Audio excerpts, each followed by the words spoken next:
Kandos Balita.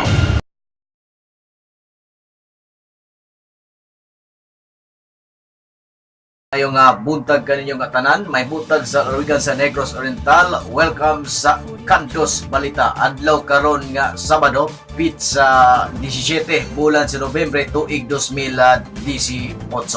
Sa ato nga balita karon, Governor Ruel Ragay Digamo mitubag kini sa aligasyon nga matud pa nagproblema karon ang NODRC ko Negros Oriental Detention and Rehabilitation Center.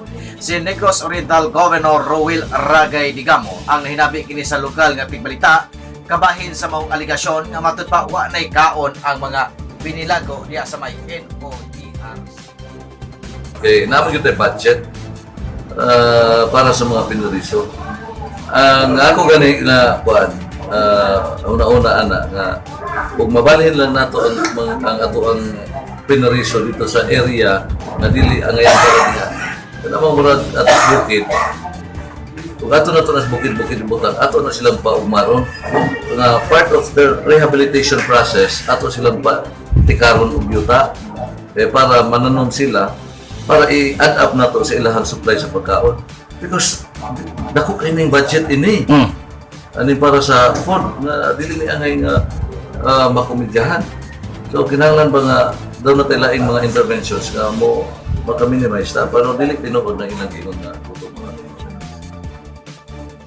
O karon pa matud pa ni Governor Ruel Ragay Digamo ang mag-uuma sa ato nga probinsya sa Negros Oriental ang iya kini gihatagan og pagtagad aron ang mga produkto sa na mga mag-uuma diri sa may Negros Oriental Provincial Hospital ang mapahimuslan ug mabaligya usab sa katawhan diri sa ato ang probinsya sa Negros Oriental. Matud pa ni Governor Ruel Ragay.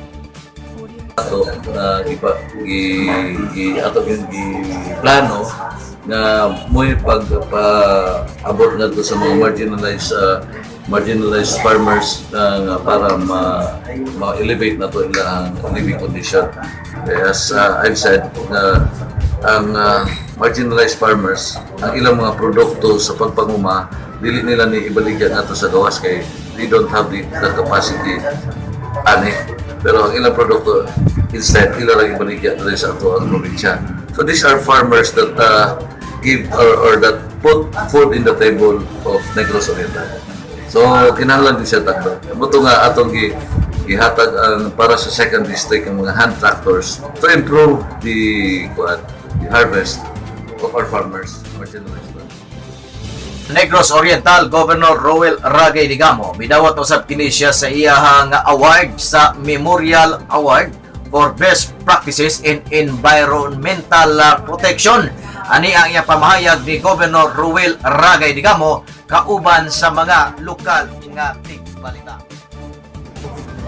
Memorial Award for Best Practices in Environmental Protection by banning all forms of coal-fired power plants in our province. Katong Executive Order number 9 ato ang pirmahan o i-adapt sa sangguniang panlulubigan. But maganda kong ingon sa akong mensahe nga I hope that everybody will follow because it is very important that we will ban all forms of coal fire because it will extract or it will create massive carbon dioxide to air that will destroy the environment.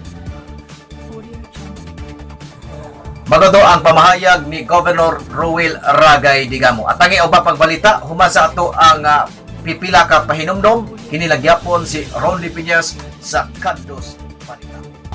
Kandos Balita.